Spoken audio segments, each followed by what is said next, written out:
어제 LA 한인회관에서는 LA 12지구 시의원에 출마하는 2명의 한인 후보들이 나선 토론회가 열렸습니다.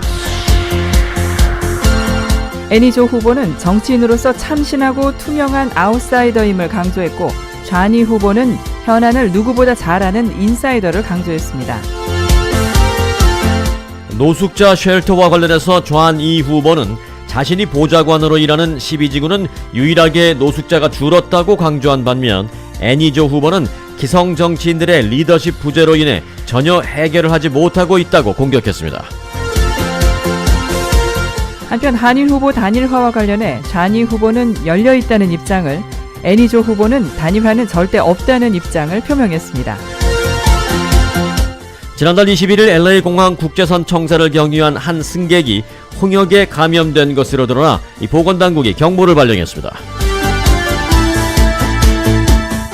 유명 배우와 부유층 학부모들이 남가주의 한 대입 컨설턴트에게 적게는 수만 달러에서 많게는 수백만 달러까지 뒷돈을 주고 자녀들을 주요 명문대의 스포츠 특기자로 부정 입학시켰거나 이를 시도하다가 대거 적발됐습니다.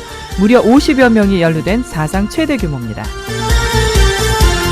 연루된 대학들도 스탠포드대와 예일대 등 최고 명문 사립대 등은 물론 UCLA, USC 등 남가주 지역 주요 명문대들이 포함된 것으로 드러나 충격을 주고 있습니다. UCLA 축구팀 코치와 USC 스포츠 디렉터 등도 돈을 받았습니다. 대한항공 뉴욕 공항 지점에 근무하던 30대 한인 남성 직원이 동료 여직원의 몰카를 찍다가 경찰에 체포됐습니다. 시카고 인근 여성 전문 재활센터의 남성 카운슬러가 상담을 받은 여성들을 상대로 성범죄를 자행한 것으로 알려져 파문이 일고 있는 가운데, 이 시설에서 입소해 상담을 받던 한 한인 여성이 자살한 것으로 드러나 충격을 주고 있습니다. 한국에서 직원들을 수년간 때린 혐의로 수사를 받던 마커그룹 송명빈 대표가 오늘 일산에 있는 자신의 아파트에서 투신 자살했습니다. 6장의 유서를 남겼습니다. 이명박 전 대통령이 보석 이후 첫 재판을 받으러 외출했습니다. 보석으로 출소할 때 벽을 짚고 걷거나 휘청거리던 모습과는 달리 지지자들에게 주먹을 불끈 쥐어 보이거나 환하게 웃기까지 했습니다.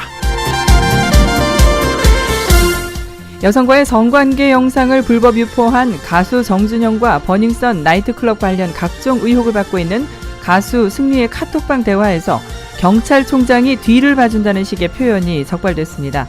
민가병 현 경찰총장이 전직 총장에 대해 수사하겠다고 밝혔습니다. 보잉 737 맥스 여객기의 운항을 중단시키는 나라가 계속 늘고 있습니다. 인도와 호주에 이어서 유럽연합까지 40여 개 나라가 넘고 있는데, 이제 미국과 캐나다의 조치에만 관심이 쏠리고 있습니다. 한편 보잉 737 맥스 여객기는 자동 항법 장치를 켜면 갑자기 고도가 낮아지는 문제가 있다는 보고서 내용이 공개됐습니다.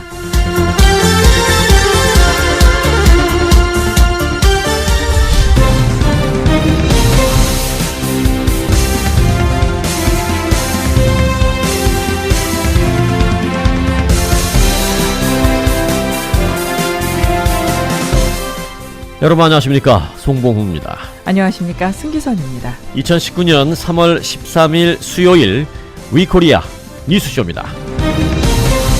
I'm Jeff Glor, and we're going to begin tonight with Operation Varsity Blues, an investigation into the biggest college cheating scam ever prosecuted. Biggest college cheating scam이라 그랬죠. 미국 역사상 가장 큰 최악의 대학 부정 입학 스캔들이 터졌습니다. Actresses Lori Loughlin 로리 러플린이라는 여배우도 포함됐고요. and Felicity Huffman are among the 펠리시티 하프먼이라는 여배우도 포함됐습니다. 이 펠리시티 하프먼이라는 여배우는 Desperate Housewives, 위기의 주부들이라는 아주 유명한, 그리고 한국에서도 많은 사람들이 이 드라마를 시청했는데, 그 드라마의 주인공으로 나왔던 여배우 중에 한 명입니다. 50 people now charged in this scandal. Investigators say that wealthy parents paid the 부유층 학부모들이 대거 연루돼 있습니다. accused ringleader $25 million to get their children 오간 돈을 모두 합친다면 총 2,500만 달러까지 달하고 있습니다. into top colleges. The alleged scheme involved bribes, 뇌물을 줬고요. cheating on entrance exams, Cheating on entrance exams, 대리 시험을 치게 만들었습니다. and bogus athletic profiles. 보거스라는 것은 이 fake, 가짜라는 말의 또 다른 전문 용어죠. 보거스 어플리케이션, athletic application, 가짜로 서류를 만들어서 체육 특기생으로 집어넣게 됐습니다. Authorities say the colleges and most of the students who benefited were not involved, but plenty of others were. 네, 미국 역사상 최악의 입시 비리 사건이 적발되면서 미국 사회가 완전히 패닉에 빠졌습니다. 매사추세츠 연방검찰과 FBI는 어제 지난 2011년부터 지난 2월까지 약 8년간 부정한 방법으로 예일대, 스탠퍼드대, UCLA, USC 등 미국 명문대학에 부정하게 학생들을 입학시키는 데 관여한 혐의로 50여 명을 기소했다라고 밝혔습니다. 이 50여 명 가운데는 앞서 말씀드린 여배우들도 있고요. 입시 컨설턴트, 학교 관계자, 그리고 학부모 등이 대거 포함되어 있습니다. 이번 사건의 주범으로 지목된 뉴포트 비치에 있는 입시 컨설턴트 엣지 칼리지 앤 커리어 네트워크의 윌리엄 싱어 대표, 윌리엄 싱어라는 사람이 이번 사건의 주범인데요. 그는 어제 법원에서 이미 유죄를 인정했습니다. 언론들에 따르면 이 싱어는 15년에서 최대 20년까지의 징역형을 선고받을 수도 있다라고 전망했습니다. 50여 명이 기소됐는데 사기 공모, 업무 방해, 위조, 서류 위조 등의 혐의가 모두 유죄로 인정된다면 주범은 20년형, 그 외에 학부모들도 실형을 선고받을 수 있는 상황까지도 되고 있습니다. 뉴욕타임즈는 이렇게 오늘 아침 보도했습니다. 오늘 공개된 입시 부정은 그 범위와 수법의 뻔뻔함을 고려할 때 가히 충격적이다라고 보도하고 있습니다. 또 미국의 가장 부유하고 특권적인 학생들의 부모들이 그들의 자녀를 위해서 미국의 입시 시스템뿐만이 아니라 대학 교육을 위해 열심히 노력하는 평범한 학생들을 모두 속였다라고 지적했습니다. 특히 이번 비리에는 누구에게나 더러운 빨랫감은 있다라는 명언으로 한국에서도 폭발적인 인기를 얻었던 드라마 위기의 주부들, Desperate Housewives의 주인공 펠리시티 허프먼도 포함되어 있습니다. 정말 더러운 빨랫감이었습니다. This is a case where they flaunted their wealth, sparing no expense to cheat the system. Federal authorities were blunt as they announced the Justice Department's largest college admission prosecution ever. These parents are a catalog of wealth and privilege. Court documents say the 모두 scheme was in 부유층 operation for nearly a 학부모들인데요. decade. 이들의 수법은 크게 두 가지였습니다. 첫째는 시험 감독관을 매수해서 SAT와 ACT 등 대입 시험에서 대리 시험을 치게 하거나 아예 자신의 자녀들이 작성한 답안지를 아예 답을 바꿔치는 방식이었습니다. 윌리엄 싱어는 이를 위해서 고객들에게 입시를 앞둔 자녀들이 학습 장애 등의 질환을 앓고 있다는 의료 진단서를 받아오게 했습니다. 그는 이 진단서를 근거로 학생들이 이 싱어, 즉 자신이 매수한 시험 감독관이 배치된 휴스턴과 LA의 특정 고사장에서 따로 시험을 치르도록 만들었습니다. 두 번째 수법은 체육 특기생 제도를 악용하는 것이었습니다. 싱어는 주요 대학의 체육 감독들을 매수해서 고객의 자녀들을 체육 특기생으로 입학시켰습니다. 싱어는 이 과정에서 경기 사진에 해당 학생들의 얼굴을 입히는 소위 포토샵질을 서슴지 않았습니다. 이렇게 명문대 입학에 성공한 학생들 중에는 해당 스포츠를 단 한 번도 해보지 않은 학생들도 적지 않았습니다. 학생들은 체육특기생으로 입학한 뒤에는 부상을 당했다라는 등의 이유로 해당 스포츠부를 탈퇴하고 그냥 다른 평범한 학과로 전학했습니다. 이렇게 부정 입학이 이루어진 종목으로는 지금까지 예일대 여자축구부, 조지타운대 테니스부, UCLA 남자축구부, USC의 수구부, 워터폴로죠 수구부, 그리고 USC의 여자 축구부 등이 확인되었습니다. 연방검찰은 학교 쪽의 조직적인 관여는 아직 최종 확인되지 않았지만 해당 학교들도 우리도 피해자일 수도 있다라면서 연방검찰 수사에 적극 협조하겠다라는 입장을 공식적으로 내놓고 있다라고 전했습니다. Got in, she responded, "This is wonderful news." Singer replied, "Please continue to keep this hush hush until March." Lachlan says, 네, "Yes, of 입학이 course." 확인됐다라고 말하니까 정말 좋은 소식이다 했더니 윌리엄 싱어는 그 자녀에게 계속해서 내가 시키는 대로 잘 하라라고 얘기를 했다라는 얘기입니다. 자, 마지막으로 끝으로 하나의 예를 들어드리겠습니다. 축구를 전혀 모르는 한 소녀가 마치 마법과도 같이 예일대학교 축구부에 스카우트 됐습니다. 이를 위해서 그 부모가 낸 돈은 $120만 였습니다.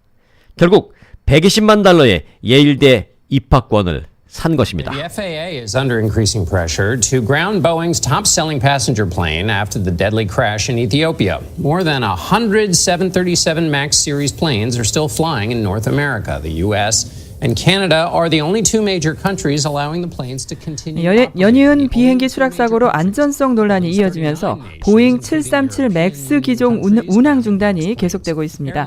전 세계적으로 확산되는 추세인데 미국 항공 당국은 여전히 안전에 문제가 없다는 입장을 보이고 있습니다. 에티오피아 항공 추락 사고 이후 유럽연합과 영국, 인도, 베트남 등 미국 보잉사가 만든 737 맥스 기종 운항 중단을 선언한 곳은 오늘까지 40여 개국으로 늘었습니다. 우리나라는 이스타 항공이 해당 항공기 2대를 보유하고 있는데 오늘부터 운항이 잠정 중단됐습니다. 로이터 통신은 항공기 탑승객 수를 기준으로 했을 때 상위 10개국 중에 8개 나라가 737 맥스 기종의 운항과 영공 사용을 중단시켰다고 보도했습니다. 보잉 737 맥스 기종의 운항 중단이 전 세계로 확산되는 가운데 미 항공 당국은 여전히 운항을 허용하고 있습니다. 미 연방항공청은 성명을 통해 보잉 737 맥스 8의 운항 중단을 명령할 근거가 현재로서는 없다는 입장을 재확인했습니다. 보잉 최고 경영자 데니스 뮬렌버그도 트럼프 대통령과 전화 통화를 하고 해당 기종의 안전에 문제가 없다고 밝혔습니다. 트럼프 대통령은 이번 사고와 관련해 항공기가 비행을 하기에 너무 복잡해지고 있다는 글을 트위터에 올리기도 했습니다. 이런 가운데 앤드루 쿠오모 뉴욕 주지사는 미 연방항공청에 해당 여객기의 운항 중단을 촉구하고 나섰습니다. 전 세계적인 운항 금지 조치 속에 보잉사의 시가총액은 사고 발생 후 이틀 동안 30조 원 넘게 줄었습니다. KBS 뉴스 이하경입니다. 네, 다 잘 아시다시피 항공기는 이륙 후 10분, 착륙 전 10분이 가장 위험합니다. 그 이유는 이륙할 때 수동으로 조정을 하고 착륙할 때 역시 수동으로 합니다. 이륙 후 한 6분에서 10분 그 사이에 수동으로 조정하던 조종사들은 이륙 후 항공기가 정상 궤도에 올라가면 바로 자동 항법 장치를 켭니다. 오히려 자동 항법 장치를 켜고 운항하는 게 수동보다 훨씬 안전하다라는 말도 있을 정도로 사실 비행기의 자동 항법 장치는 신뢰해도 될 만합니다. 그런데 보잉 737 맥스 여객기 기종은 어쩌면 아닐지도 모르겠습니다. 이런 보고서가 나왔습니다. 보잉 737 맥스 기종은 자동 항법 장치를 켜면 곧바로 갑자기 고도가 푹 떨어진다라는 보고서가 있었습니다. 보잉 737 맥스 8의 자동 항법 장치를 켜면 비행기 앞부분이 갑자기 곤두박질 쳤다. AP통신 등이 보도한 미 항공우주국의 지난해 보고서 내용입니다. 두 사람의 미국 조종사가 이런 결함을 진술했다는 겁니다. 사고가 난 에티오피아 항공의 최고 경영자도 사고 직전 조종사가 조종이 어렵다고 했다며 기체 결함을 주장했습니다. 지난해 10월 인도네시아에서 같은 기종의 비행기가 추락했을 때도 같은 증상이 사고 원인으로 지목됐습니다. 불안감이 커지자 중국을 시작으로 인도와 호주, 유럽연합 등 대부분의 국가에서 이 기종의 운항을 중단시켰습니다. 사우스웨스트 항공 등 미국과 캐나다의 18개 항공사들만 이 기종을 계속 운항하고 있습니다. 뉴욕타임스는 연방항공청은 머뭇거리지 말라는 칼럼을 싣고 즉각 이 비행기의 운항을 멈추라고 보도했습니다. 미국 소비자 단체인 플라이어스 라이츠도 미 항공 당국이 승객들을 위험에 빠뜨리고 있다고 비판했습니다. JTBC 백종훈입니다. 지난달 LAX 탐 브래들리 터미널을 경유한 한 승객이 홍역에 감염된 것으로 드러나 보건당국이 경보를 발령했습니다. LA 카운티 보건국은 지난 2월 21일 오전 9시 차이나 이스턴 항공기 583편을 타고 LAX 톰 브래들리 공항에 도착한 승객 1명이 최근 홍역을 진단받았다고 밝혔습니다. 해당 승객은 톰 브래들리 국제선 터미널 133번 게이트에 도착해서 3번 터미널의 게이트 32번에서 델타 항공기 5705편에 탑승했던 것으로 전해졌습니다. 보건국은 2월 21일 오전 9시부터 오후 9시까지 LAX 공항 탐 브래들리 터미널과 터미널 3번의 델타 구역을 통과했던 공항 이용객들에게 홍역 관련 징후가 있는지 주의 깊게 살펴볼 것을 권고했습니다. 대한항공 미국내 공항 지점, 정확히 말씀드리면 뉴욕 공항 지점에 근무하던 한인 남성 직원이 동료 여직원의 몰카를 찍다가 경찰에 체포되었습니다. 뉴욕 퀸즈 경찰에 따르면 대한항공 뉴욕 JFK 공항 지점 직원이던 올해 34살의 한인 M모 씨가 지난달 동료 여직원들의 치마 속을 몰래 촬영하다가 피해자들의 신고로 덜미를 잡혔습니다. 기소장에 따르면 신원이 밝혀지지 않은 대한항공 소속의 한 여직원 피해자는 지난달 4일 아침 7시 40분쯤 JFK 공항 1번 터미널에서 에스컬레이터를 타고 올라가던 중 다리 뒤쪽에 무언가 닿는 것을 느낀 뒤에 피해 사실을 경찰에 신고했습니다. 피해자는 경찰 조사에서 다리 뒤쪽에 무언가 닿는 것을 느낀 직후 뒤를 돌아보자 M씨가 뒤에서 카메라를 위로 향한 채 치마 밑에서 휴대폰을 들고 있었다고 진술했습니다. 피해자는 또 다음날 밤 12시쯤 퇴근을 하던 중 역시 M씨가 자신의 치마 아래에서 카메라를 또 위로 향한 채 은밀한 부분을 찍는 자세로 셀폰을 쥐고 있는 것을 목격했고, 같은 날 휴게실에서도 그가 동료의 치마 밑을 또 촬영하는 것을 봤다라고 진술했습니다. 이에 따라 뉴욕 퀸즈 검찰이 이번 사건에 대해서 즉각 조사에 착수했습니다.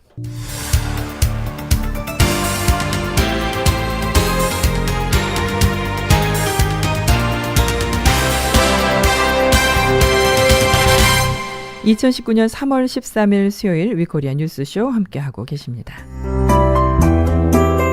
오늘 날씨 전해드립니다.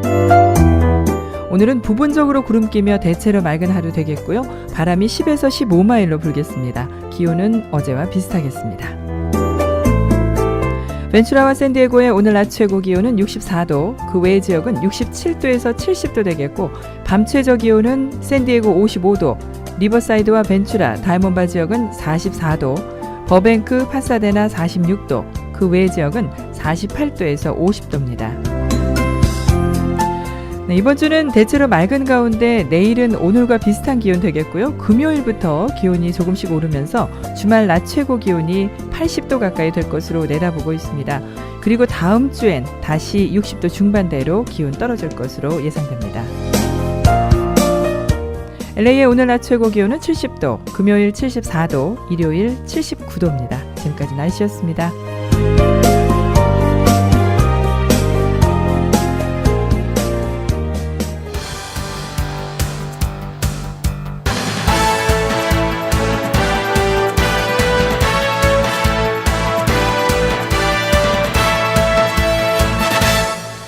네, 인터넷은 결코 망각하지 않는다.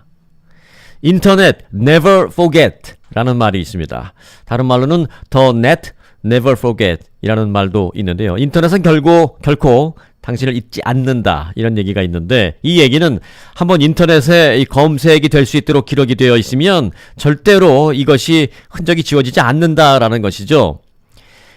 나에 대한 좋지 못한 어떤 소문이나 또는 일방적으로 사실이 아닌 상태에서 비방하는 내용 등이 돌아다닐 경우에, 그것을 특히 여성들의 경우에 어떤 영상 같은 것이 돌아다닐 때 이것을 지우고 싶은데 내가 지울 수 있는 기술도 없고 권한도 없어서 피해를 오랫동안 입는 경우가 많습니다. 이럴 때 그것을 완전히 삭제할 수 있는 기술, 그래서 나에 대해서 잘못된 내용이나 피해를 내가 입을 수 있는 그런 내용과 영상 등을 영원히 지울 수 있는 기회가 필요한데요. 이것을 이제 잊혀질 권리라고 합니다. 한국에서 그런 것을 지워주는 회사가 있는데, 유명 IT 기업 마커 그룹이라고 하는 곳이 있습니다. 이 마커 그룹이 소위 말해서 잊혀질 권리의 개념을 알린 디지털 소멸 시스템 전문 회사입니다.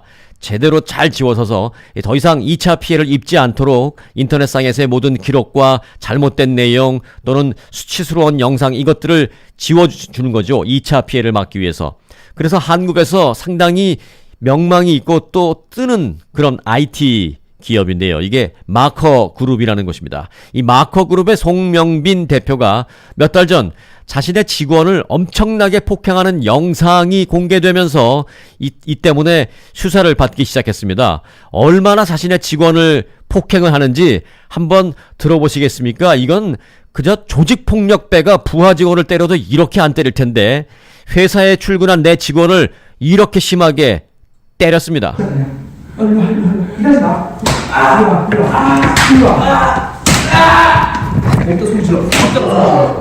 왜 또 소리 질러? 어디다가 소리 질러? 라고 하면서 일로와 일로와 하면서 무차별 폭행을 합니다.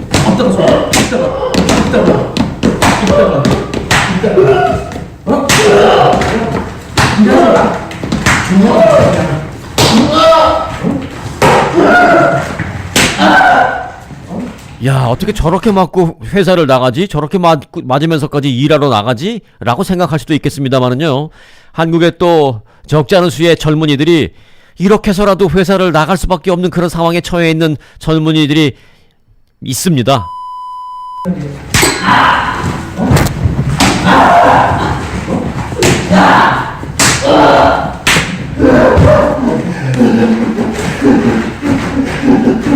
결국은 울음을 터뜨리고 마는 이 남자 젊은 직원인데요. 이 부하 직원, 자신의 회사에 출근한 부하 직원을 이렇게 때립니다. 이게 무슨 조폭 사회에서 조직폭력배들도 이렇게는 아마 안 하겠지. 이렇게 때리다가 이 청년 저러다 죽는 거 아니야? 라는 생각이 들 정도로 엄청나게 때립니다.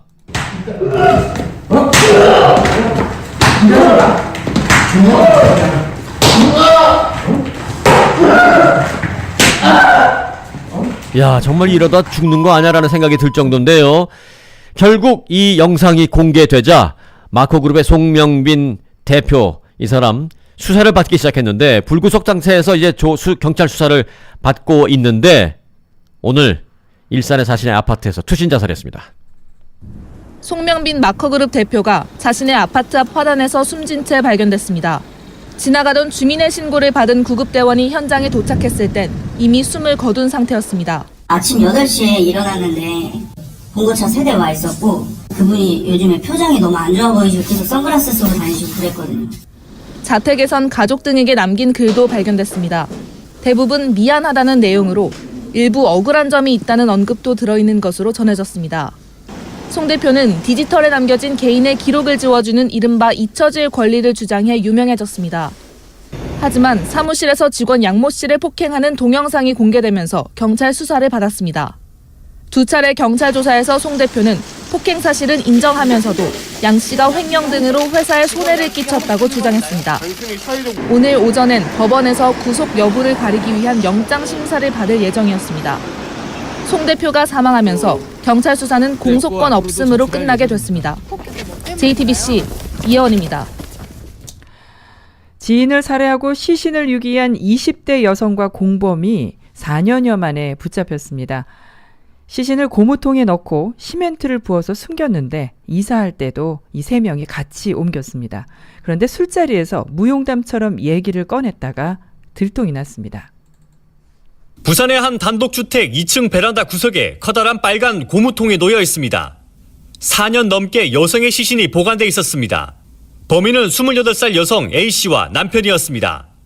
A씨 부부는 2014년 12월 부산 남구의 한 원룸에서 피해자를 마구 폭행해 살해했습니다. 피해자는 2살 많은 A씨를 친언니처럼 따랐고 A씨 집 근처에 원룸을 얻어 살고 있었습니다. 불륜적인 장면을 보고서 굉장히 화가 나 있었고 죽이고 싶도록 때렸다. 이들은 범행 후 시신을 여행용 가방에 담은 뒤 시멘트를 부었습니다. 이틀 뒤 시멘트가 굳자 여행용 가방을 끌고 자신들이 사는 집까지 옮겼습니다. A씨 동생도 거들었습니다. 이후 고무통에 시신을 넣고 냄새가 나지 않도록 흙과 세제를 붓기도 했습니다. 범행 1년 뒤 다른 집으로 이사할 때도 고무통과 여행용 가방을 함께 옮겼습니다. 묻히는 것 같았던 범행은 최근 A씨가 술자리에서 지인에게 털어놓으면서 드러났습니다. 지인의 신고를 받은 경찰은 시신을 확보한 뒤 A씨와 이미 이혼한 전 남편 A씨 동생을 검거했습니다. 3명 모두 구속한 경찰은 현재 A씨가 진술할 이유 외에 다른 동기가 있었는지 조사하고 있습니다. JTBC 배승주입니다. 네, 전두환 전 대통령. 요즘은 한국의 모든 방송사에서 전두환 전 대통령이라 안 하고 그저 전두환 씨라고 이렇게 부르고 있는데요. 자, 일단 전두환 씨. 광주에 재판을 받으러 가서 사과 한마디 없이 질문하는 기자들을 노려보면서 이거 왜 이래? 라고 무섭게 얘기를 했었죠. 그 전두환 씨 측이 재산을 지키기 위해서 그야말로 지금 총력전을 펼치고 있습니다. 오늘 연이돈 자택 매각과 관련해서는 소송이 있었는데 그 소송에서 이 집이 대통령 비자금과는 무관하고 이순자 씨 재산이다라고 이 변호인 측이 얘기했습니다. 검찰은 뭐라고 하고 있냐면 무슨 소리? 아니다. 전두환 씨의 차명 재산이다. 이렇게 반박하고 있는데 귀추가 주목됩니다. 법원은 1997년 전두환 씨에게 무기징역을 선고하면서 2,205억 원을 추징하라고 했습니다. 지금까지 1,175억 원 정도를 거뒀습니다. 나머지를 추징하기 위해 검찰은 연희동 집을 공매에 넘겼습니다. 하지만 전 씨 측은 위법하다면서 소송을 냈습니다. 행정법원에는 압류 처분을 취소해달라는 소송을, 서울고등법원엔 이의를 제기했습니다. 오늘 서울고법에서 열린 신문에서 전 씨 측은 이순자 씨가 부동산을 산 건 1969년이기 때문에 대통령 재임 중 생긴 비자금과 무관하다고 주장했습니다. 또 자택은 아내 이순자 씨의 것이라면서 본인이 아닌 제3자의 재산을 집행하는 것은 무효라고 했습니다. 하지만 검찰은 연희동 집은 전 씨의 차명 재산이라며 강제 집행이 가능하다고 맞섰습니다. 소유자 중 한 명인 이택수 전 비서관이 2013년 검찰 조사에서 이미 차명 재산이라고 진술했고 장남인 전재국 씨도 같은 취지로 답했다는 겁니다. 그러자 전 씨 측은 90노인에게 집에서 나가라는 것은 생존권을 위협하는 것이라고도 했습니다. JTBC 최윤경입니다. 네, 이명박 전 대통령이 보석 이후 오늘 첫 재판을 마친 뒤에 지지자들에게 주먹을 불끈 쥐는가 하면 웃기도 했습니다. 그동안 휘청거리듯 구치소 벽을 짚으며 재판에 나왔던 것과는 전혀 다른 모습이었습니다. 증인 문제가 재판의 쟁점이 되는 가운데 검찰은 부인 김윤옥 씨와 사위 이상주 변호사도 증인으로 신청했습니다. 손을 흔듭니다. 주먹을 쥐어 보이기도 합니다. 지난주 보석으로 풀려난 이명박 전 대통령은 첫 재판이 끝난 뒤 밝은 모습으로 귀가했습니다. 앞서 보석을 신청하면서 건강에 이상이 있다고 했지만 손을 흔드는 여유까지 보였습니다. 재판은 제자리 걸음입니다. 오늘 증인신문이 예정된 이팔성 전 우리금융지주 회장이 나오지 않았기 때문입니다. 이 전 회장은 이 전 대통령 앞에서 진술을 해야 하는 부담감 때문에 건강이 좋지 않다고 했습니다. 재판부는 이 전 회장에 대해 구인영장을 발부하겠다고 밝혔습니다. 검찰은 이 전 대통령의 부인 김윤옥 씨와 사위 이상주 변호사를 증인으로 신청했습니다. 이팔성 전 회장이 이 전 대통령에게 준 5천만 원의 뇌물 등을 잘 알고 있어 두 사람의 얘기를 들어봐야 한다는 겁니다.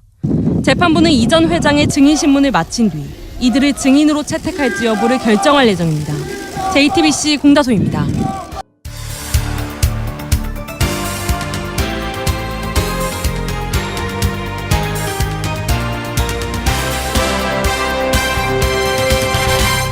(2019년 3월 13일) 수요일 위코리아 뉴스쇼 함께하고 계십니다. 가수 정준영 씨 관련 소식입니다. 가수 정준영 씨의 불법 촬영 혐의와 관련해 경찰이 한 데이터 복구 업체를 압수수색했습니다. 경찰은 정 씨 대화방 내용의 원본, 특히 사진과 동영상 원본 확보에 주력하고 있습니다. 가수 정준영과 승리는 내일 경찰에 출석합니다. 경찰이 가수 정준영 씨가 과거 휴대전화를 맡겼던 사설 데이터 복구 업체를 압수수색했습니다. 이른바 정준영 동영상의 원본을 찾기 위해서입니다. 영상에 적시된 혐의가 어떻게 되나요? PC 등 확보하신 겁니까? 현재 경찰이 갖고 있는 휴대전화 대화방 내역은 엑셀 파일과 동영상 사본 등 변형되거나 복사된 자료, 법적 증거 능력 논란이 있을 수 있습니다. 만일 압수수색을 통해 확보한 데이터 복구 업체의 자료가 경찰이 소유한 자료와 일치할 경우 증거로 활용할 수 있기 때문입니다. 경찰은 또 사진과 영상의 원본을 확보하는 데 주력하고 있습니다. 대화방에 참여한 다른 멤버들의 휴대전화도 중요한 증거입니다. 이 때문에 대화방에 참여한 또 다른 연예인 가수 최종은 씨도 피의자로 입건하고 휴대전화 내역을 살피고 있습니다. 최 씨는 대화방에 음란물을 올린 혐의를 받고 있습니다. 최 씨는 또 자신의 음주운전 사실을 대화방의 다른 사람의 도움을 받아 보도를 무마했다는 의혹도 제기된 상태입니다. 정준영 씨는 내일 오전 경찰에 출석해 조사를 받습니다. 성관계 동영상 불법 촬영과 유포 의혹이 제기된 지 사흘 만입니다. 정 씨는 오늘 새벽 사과문을 내고 사실상 혐의를 인정했습니다. 앞서 참고인 신분으로 한 차례 조사를 받았던 가수 승리도 내일 오후 경찰에 다시 출석합니다. 이번엔 성매매 알선 혐의와 함께 불법 영상 유포 혐의에 대해서도 조사를 받을 것으로 보입니다. KBS 뉴스 최혜경입니다.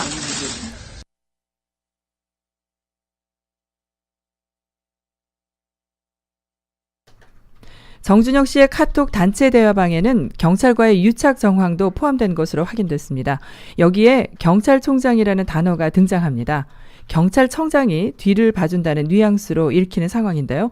이게 2016년 7월의 일인데 오늘 민감용 현직 경찰청장이 직접 나서서 이 부분에 대해 철저히 수사하겠다고 밝혔습니다. 가수 정준영 씨의 휴대전화 대화방 기록을 국민권익위원회에 신고한 방정현 변호사가 정 씨의 단체 대화방에 경찰 최고위 간부와의 유착 의혹이 담겨 있다고 밝혔습니다. 경찰과 유착 관계가 굉장히 의심되는 정황들이 많이 담겨 있었어요. 개인적인 어떤 비위라든지 아니면 어떤 문제들이 발생한 부분에 대해서 그런 식으로 이제 처리했다. 이런 식의 대화들이 있어요. 대화방엔 경찰 여럿이 등장하는데 지방청장급 이상의 최고위층 한 명도 포함돼 있다고 강조했습니다. 가장 큰 우두머리하고 유착이 되어 있으니까 이렇게 내려오는 형태가 아닌가. 그러니까 이렇게 들어가서 이렇게 내려오는 이게. 경찰 간부로부터 생일 축하 메시지를 받은 것을 자랑하는 대화 내용도 소개했습니다. 관련 기록을 접수한 국민권익위원회는 오늘 유흥업소와 경찰의 유착 의혹 수사를 검찰에 의뢰했습니다. 이렇게 되자 민감용 경찰청장은 긴급 기자간담회를 열고 대화방에 등장하는 경찰 연루 의혹을 철저히 수사하겠다고 밝혔습니다. 그러면서 경찰 최고위층 연루 의혹에 대해 2016년 7월 작성된 카톡 대화방에 다소 정확하지 않은 표현인 경찰총장이라는 단어가 한 차례 언급된 사실을 공개했습니다. 한편 경찰은 내일 소환되는 정준영 씨에 대해 마약 검사도 진행할 것이라고 밝혔습니다. KBS 뉴스 윤지연입니다. 네, 한편 정준영 씨가 찍은 영상물의 피해자라면서 여러 연예인들의 이름이 연일 언론 보도와 찌라시 등에 등장하고 있습니다. 당사자들은 사실이 아니라면서 작성자와 유포자에 대해서 강력한 법적 대응에 나서겠다고 경고했습니다. 정준영 씨의 불법 촬영을 피해자로 거론된 연예인들의 소속사가 강력하게 대응하겠다고 밝혔습니다. 근거 없는 보도와 찌라시가 급속도로 퍼지면서 진화에 나선 겁니다. 한 여배우의 소속사는 루머는 모두 사실 무근이라고 했습니다. 이어서 허위 사실을 유포한 이들을 상대로 민형사상의 법적 조치를 검토할 것이라고 밝혔습니다. 또 다른 배우의 소속사도 확인되지 않은 루머를 작성하고 유포한 사람에 대해 증거를 수집하고 법적 대응에 나설 것이라고 경고했습니다. 일부 연예인들은 소셜미디어 등을 통해 직접 해명에 나서면서 팬들의 우려에 답하기도 했습니다.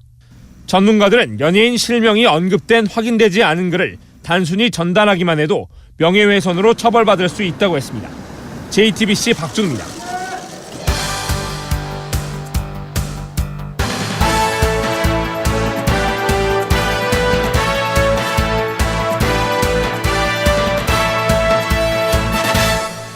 네, 2차 북미 정상회담이 열렸던 베트남의 이 외교부 의전국장이 당시의 뒷얘기를 털어놓기 시작했습니다.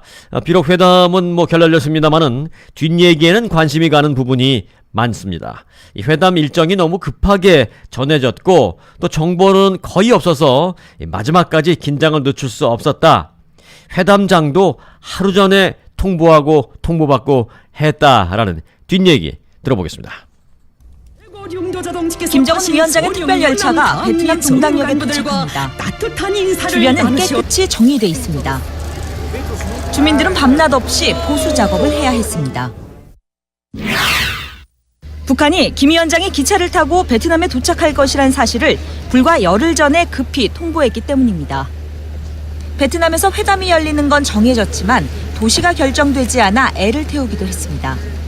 베트남 정부 관계자들도 다낭으로 예상하고 있다가 갑자기 하노이로 통보받은 겁니다. 김 위원장의 숙소 역시 회담이 열리기 나흘 전에야 겨우 확정이 됐습니다. 숙소 후보는 두 곳으로 압축됐습니다. 메트로폴 호텔 측은 객실 109개를 제공하겠다고 했습니다. 하지만 북측은 김 위원장의 방이 자신들이 제시한 기준에 맞지 않는다고 거절했습니다. 멜리아 호텔은 80여 개에 불과한 객실 수가 문제였습니다. 결국 외교부 차관까지 나서 90여 개의 객실을 확보한 후에 낙점을 받았습니다. 이 호텔 20층엔 곧바로 김 위원장을 위한 전용 식당이 만들어졌습니다. 재료는 모두 평양에서 가져온 것들이었습니다. 베트남 정부가 북미 정상의 만찬 일정을 통보받은 시점은 불과 하루 전이었습니다. 경호상의 이유로 막판까지 알리지 않았다는 것입니다. 회담 장소 역시 미국 측이 하루 전에 알렸다고 했습니다. JTBC 이지은입니다. 폼페이오 미 국무장관이 북한의 말이 아닌 행동에만 가치를 두겠다면서 북한의 실질적인 비핵화 조치 이행을 압박했습니다. 특히 김정은 위원장이 자신에게 무려 6차례나 비핵화를 약속했다는 사실을 언급하면서 북한의 행동을 거듭 촉구했습니다. 말이야 쉽다. 오로지 행동만을 가치 있게 여길 것이다. 마이크 폼페이오 국무장관이 김정은 북한 국무위원장의 비핵화 약속을 믿느냐는 질문에 답한 내용입니다. 그러면서 김정은 위원장이 자신에게 6차례에 걸쳐 비핵화를 약속했다고 말했습니다. He said he would denuclearize. He's told me that face to face, personally, no less than half a dozen times. 존 볼턴 국가안보보좌관과 스티븐 비건 대북 특별대표가 연일 일괄 타결식 빅딜을 촉구하는 등 트럼프 행정부가 강경 기조로 입장을 정리한 가운데 북한의 실질적인 행동을 압박하는 차원으로 보입니다. 동창리 미사일 발사장 복구 움직임과 관련해서는 즉답을 피하면서도 북한이 그동안 추가 미사일 실험을 하지 않은 사실을 부각시켰습니다. 한미연합훈련 중단과 관련해선 필요한 시점에 동맹인 한국, 일본과 협력해 어떤 조치든 취할 준비가 돼 있다고 말했습니다. 폼페이오는 대화는 계속될 것이라면서도 북한과 비핵화 협상을 긴 여정에 비유하며 시간이 걸릴 것이라는 점을 내비쳤습니다. KBS 뉴스 기현정입니다. 네, 이런 가운데 북한 당국이 선전 매체를 통해 비핵화 의지를 강조하면서 미국의 과감한 결단을 촉구했습니다. 우리 민족끼리 힘을 합쳐야 한다라면서 민족 공조도 주장하고 나섰는데요. 그 의도를 알아봤습니다. 한 북한 선전 매체에 실린 글입니다. 2차 북미 정상회담은 아쉬움을 자아내게 했다고 평가하며 그 이유를 미국 당국자들이 확고한 주관과 과감한 결단이 없었기 때문이라고 주장했습니다. 그러면서 미 당국자에게 정치적 반대파들의 부당한 주장에 휘둘리지 말고 주관과 배짱을 가지라고 요구했습니다. 폼페이오 미 국무장관과 비건 특별대표 등이 과거 북한의 해법을 일부 수용하는 듯한 자세를 취하다 2차 북미 정상회담 결렬을 계기로 일괄 타결을 주장하고 나선 데 대한 반응으로 풀이됩니다. 이 매체는 이어 북한이 제안한 영변 핵시설 폐기 또 이에 상응하는 부분적 제재 해제가 가장 좋은 방법이라고 거듭 주장했습니다. 기존 북한의 입장을 계속 고수할 것이며 미국이 이를 수용해야 한다는 것을 시사한 것으로 해석됩니다. 하노이 회담 이후에 북한의 국정 입장이 정리가 돼서 향후 미국과의 협상을 앞두고 북한의 입장을 재확인하는 한편 북한과 미국 간의 국제적인 선전전이 진행되는 모양새라고 볼 수 있겠습니다. 또 다른 북한 선전 매체는 판문점 선언과 평양 공동선언 이행을 거론하며 우리 민족끼리 힘을 합쳐야 한다고 주장했습니다. 국제사회 대북 제재 속에서 금강산 관광과 개성공단 재개 등에 있어 우리 정부가 적극적인 역할을 해줄 것을 요구한 것으로 풀이됩니다. KBS 뉴스 최영윤입니다. 네, 문재인 대통령은 김정은의 수석 대변인이다. 어제 자유한국당 나경원 원내대표가 본회의장에서 한 말이지요. 오늘 같은 당의 황교안 대표는 대통령을 향해서 김정은 위원장의 에이전트다라는 단어를 꺼냈습니다. 물론 이 외신 보도를 전한 것이다 라고는 했습니다만은 어제 나경원 원내대표의 발언과 같은 맥락입니다. 자유한국당 내 회의에서는 현 문재인 정권은 만취 정권이다. 이 청와대 일부 비서관들이 술을 먹고 실수한 적이 있었죠. 만취 정권이다. 또 청와대 심부름센터다라는 용어가 등장하기도 했습니다. 오늘 한국은 오랜만에 전국의 공기가 맑아졌습니다만은 여의도의 공기는 여전히 탁했습니다. 노무현 대통령 윤리 제소해야 되겠네요. 본인 입으로 스스로 북대변인이라고 이렇게 얘기를 했다고 말하니까요. 오늘 오전 한국당 중진 의원들의 회의 테이블엔 과거 노무현 전 대통령의 발언까지 등장했습니다. 2007년 남북 정상회담에서 노 전 대통령이 김정일 당시 국방위원장에게 다른 나라 정상을 만나면 북한을 잘 설명하기 위해 대변인 역할을 한다고 한 대화록을 인용한 겁니다. 여당이 나경원 원내대표를 윤리위에 제소한 걸 비꼬는 발언이었습니다. 여당이 청와대 보호에만 몰두한다고도 비판했습니다. 청와대 심부름센터로서의 역할을 톡톡히 하는 모습을 보여준 국회 망신의 한 장면이었다고 저는 생각합니다. 이해찬 더불어민주당 대표가 국가원수 모독죄를 언급한 것도 지적했습니다.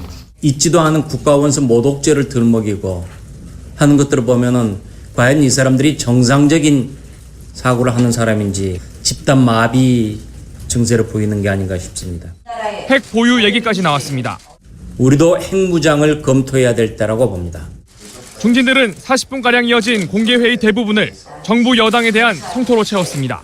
만치 정권이라는 말을 이미 언급한 바가 있습니다. 어저께 이 모습은 여당이 이제 오만과 독선에 취해 있다. 방귀 낀 놈이 화낸다고 정말 할 말을 잃었습니다.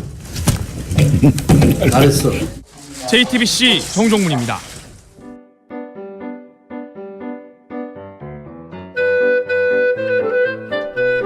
이 시간은 LA 최고의 교육 전문가 데이지민의 교육 칼럼입니다.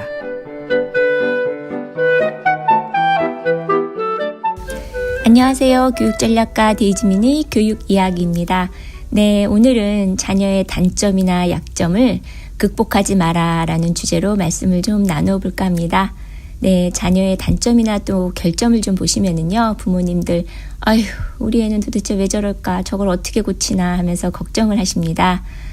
자녀의 문제점을 찾아서 고치고 싶은 마음은 부모로서 너무나 당연한 것인데요.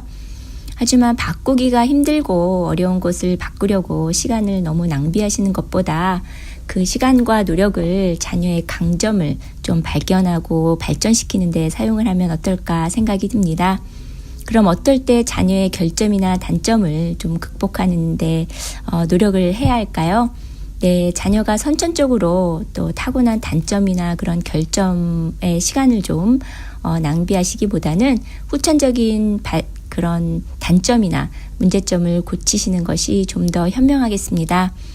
기질이라는 것은 타고난 것이지요. 네, 그 기질을 바꾸기는 상당히 힘이 듭니다. 제 애를 좀 예로 들어보도록 하겠습니다. 저희 애는 아주 어릴 때부터도 상당히 잠이 많았습니다. 바쁜 고등학교 시절에도 또 무조건 그 7, 8시간을 하루에 꼭 자야 됐기 때문에 차만 타면 또 짧은 거리를 가도 꼭 잠에 취해서 잠을 자곤 했습니다.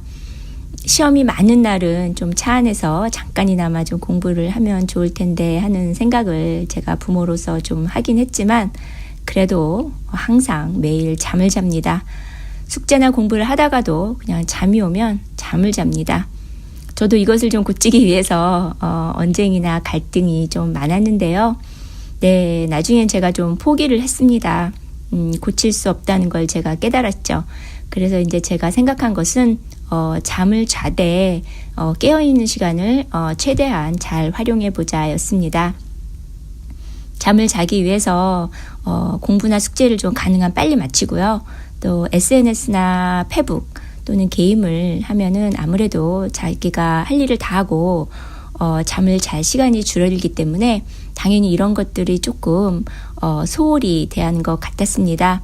그리고 이제 빨리 끝내고 자야지 하는 그런 생각 때문인지 시간이 지나고 보니까 오히려 그 몰입하고 집중하는데 좀 더 강한 그렇게 만들어주는 강한 계기가 되었던 것 같습니다. 네, 웃지 못할 해프닝도 있었습니다. 네, 대학 졸업식에 그 5일간의 긴 졸업을 끝나고 이제 기숙사를 정리해서 짐만 싣고 이제 공항으로 가면 되는데요. 짐을 가지고 내려오기로 했는데 아이가 전화도 안 받고 하도 안 와서 저희가 이제 기숙사로 올라가 봤는데 네, 침대에서 쪽잠을 자고 있더라고요. 네, 그렇습니다. 많이 힘들었습니다. 근데 시간이 지나고 보니까 오히려 잠이 또는 조금 숙면을 취하는 것이 어떻게 보면 자신의 집중력과 또 몰입하는데 더 많은 에너지를 좀 쏟을 수 있다는 그런 결론을 제가 냈습니다. 자녀의 선천적인 단점이나 결점은 사실 고치기가 어렵고 상당히 시간이 많이 걸립니다. 극복하지 마시기 바랍니다. 극복하려고 하시다가 서로 지치고 또 긍정적인 에너지를 다 잃어버릴 수도 있습니다. 결점을 좀 수용하시고 인정하시면 좋겠습니다. 또 그것을 이용해서 또 장점을 좀 더 발전시키는 계기를 만드시는 게 더 좋지 않을까 생각을 해봅니다. 누구도 완벽할 수 없습니다. 자녀에게 꼭 필요한 부분만을 찾아서 거기에 투자하시기 바랍니다. 빅토르 위고 다들 잘 아시죠? 네, 레미제라블하고 파리의 노트르담 그런 글을 남긴 작가인데요. 그도 글을 쓸 때는 하인한테 옷을 다 벗어주고 해가 진 다음에 가져오라고 했다는 그런 일화가 있습니다. 놀고 싶은 유혹을 뿌리치고 또 글을 쓰는데 자신의 모든 것을 집중하고 싶었기 때문입니다. 단점과 결점이 없는 사람은 없습니다. 자녀의 단점을 극복하기보다는 장점에 더 많은 의지와 노력을 투자해 보시기 바랍니다. 감사합니다. 이상은 LA 최고의 교육 전문가 데이지민의 교육 칼럼이었습니다.